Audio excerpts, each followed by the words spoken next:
নমস্কার বন্ধুরা, শিউলি রান্নাঘরে আপনাদের সকলকে স্বাগত। আমি শিউলি আজ আবার একটি নতুন রেসিপি নিয়ে চলে এলাম। আজ আমি বেগুন ভর্তা বানাবো। আমি যেভাবে বানাই সেইভাবে শেয়ার করছি। আপনারা বেগুন ভর্তা বানাতে জানেন, আমি জানি, কিন্তু আমি যেভাবে বানাচ্ছি একবার ওইভাবে ট্রাই করে দেখুন, কেমন হয়েছে কমেন্টে জানাতে ভুলবেন না। বেগুন ভর্তা বানানোর জন্য আমি একটা বেগুন নিয়েছি। এটা হচ্ছে কাটা বেগুন, আমাদের কাটা বেগুন বলে, আপনাদের জানি না কি বেগুন বলে। তো আমি এখানে ছাড়িয়ে নেব, কাটাগুলো এভাবে ছাড়িয়ে নিতে হবে, আর বেগুনের ডাঁটিটা কিন্তু থাকবে। আর আমি একটা বেগুন ভর্তা বানাবো, আপনাদের যতগুলো প্রয়োজন হবে সেই হিসাবে বেগুন নিয়ে নেবেন।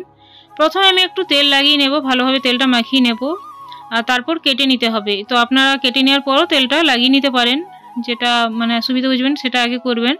এভাবে আমি দেখুন উপরে নিচে একটা করে কাট লাগিয়ে দিচ্ছি, এইরকমভাবে দেখুন। আপনারা চাইলে লম্বালম্বিভাবে কেটে নিতে পারেন। যেহেতু আমি এখানে রসুন দেব তার জন্য এরকমভাবে কেটে নিচ্ছি। কয়েক কোয়া রসুন নিয়েছি। আর এবারে প্যাকেটের মতো যে জায়গা করেছি সেখানে আমি একটা করে রসুন ভরে দিচ্ছি। এরকমভাবে যদি পোড়ানো হয় তো এটার টেস্টটা খুব সুন্দর আছে। মানে রসুন যে পোড়ার গন্ধটা বেগুনের সাথে যখন মাখা হবে খুবই টেস্টি হয়। তো আমি একটা লঙ্কা নিয়েছি, আপনারা চাইলে বেশিও নিতে পারেন। তো সবগুলো আমি একইভাবে দেখুন ভরে নিচ্ছি। আর বেগুন ভর্তা কিন্তু অনেক রকমভাবেই বানানো হয়, আপনারা না পুড়িয়েও কিন্তু বেগুন ভর্তা বানাতে পারেন। সেটার কিন্তু স্বাদটা অন্যরকম, আর এই পোড়া বেগুনের স্বাদটা অন্যরকম। তো দেখুন আমি বেগুনটা পুড়তে দিয়ে নিলাম। গ্যাসের মধ্যে আমি রুটি মানে সেকবার জন্য যে জালি ব্যবহার করি সেটা করলাম। বেগুন পোড়ানোর জন্য আলাদা পাওয়া যায়, সেটা দিয়েও আপনারা বেগুনটা পুড়িয়ে নিতে পারেন। তো আমি এপিট ওপিট উল্টে পাল্টে বেগুনটা ভালোভাবে পুড়িয়ে নিতে হবে, বেগুনটা যেন সেদ্ধ হয়ে যায়। আর দেখবেন সেই রকমভাবে পুড়িয়ে নিতে হবে, আঁচটা আপনার মিডিয়ামে রাখবেন। এখানে একটা আমি টমেটো নিয়েছি, এই টমেটোটাও কিন্তু পুড়িয়ে নেব। বেগুনটা কিছু সময় পোড়ানোর পর খুব নরম হয়ে গেছে, দেখেই বোঝা যাচ্ছে। আর বেগুনটা সেদ্ধ হয়ে গিয়েছে, আমি নামিয়ে নিলাম। আর এবার এই টমেটোটাও পুড়িয়ে নেব। তো টমেটোটাও ভালোভাবে পুড়িয়ে নিতে হবে।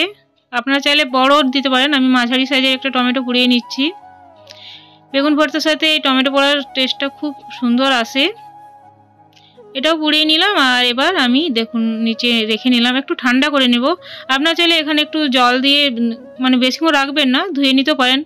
আর নয়তো আপনারা চাইলে এটা কিছুক্ষণের জন্য ঢেকে নিতে পারে, এটা যে ভাবটা থাকে সেটা বেগুনটা তাড়াতাড়ি নরম হয়ে যায়, খোসাটা ভালোভাবে ছাড়ানো যায়। এবার আমি বেগুনের খোসা ছাড়িয়ে নিচ্ছি। বন্ধুরা, আমার এই রেসিপিটা যদি আপনাদের ভালো লাগে তো প্লিজ লাইক শেয়ার কমেন্ট করে সাবস্ক্রাইব করে আমার পাশে থাকবেন। পাশে দেওয়া বেলটা প্রেস করে অল করে দেবেন, তাহলে নিত্য নতুন ভিডিও বা রেসিপি সবার আগে আপনাদের কাছে পৌঁছে যাবে। বেশি ভালো লাগলে প্রিয়জনদের মধ্যে শেয়ার করতে ভুলবেন না। পুরো বেগুনটা আমি ছাড়িয়ে নিলাম, টমেটোর খোসাটাও ছাড়িয়ে নিয়েছি। তো দেখুন, আর এবার আমি প্রথমে ছুরি দিয়ে কেটে নিচ্ছি, আর তারপর হাত দিয়ে ম্যাশ করে নেব।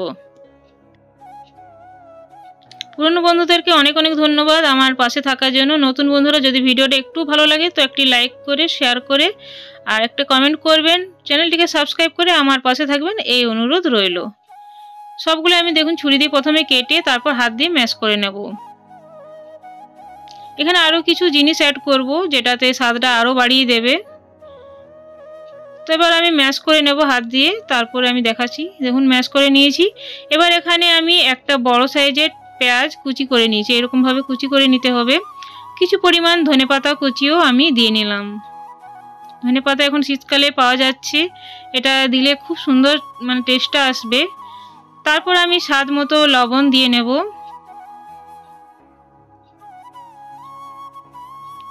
তারপর এখানে মেখে নিলেই হবে। তো মাখার আগে এখানে আপনারা চাইলে কাঁচা সরষের তেল ব্যবহার করতে পারেন, তো আমি এখানে কাঁচা সরষের তেল ব্যবহার করছি না। তেলটা একটু গরম করে নেব, আর তেলের সাথে আমি একটা শুকনো লঙ্কা 2 টুকরো করে দিয়ে নিলাম।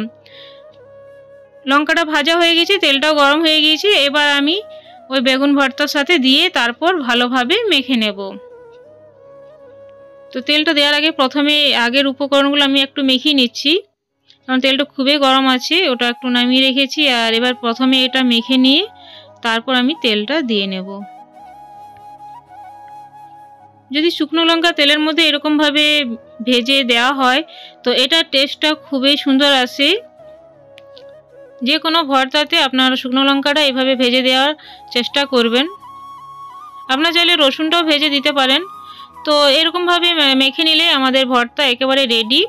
আর এটা গরম গরম ভাতে পরিবেশন করবেন, দুর্দান্ত রাখবে। আমি এখানে একটা প্লেটের মধ্যে সাজিয়ে নিয়েছি। আজ তাহলে আসছি বন্ধুরা, পরে একটি নতুন ভিডিও বা রেসিপি নিয়ে আপনাদের সাথে আবার দেখা হবে। ধন্যবাদ ধৈর্য ধরে আমার এই ভিডিওটা দেখার জন্য।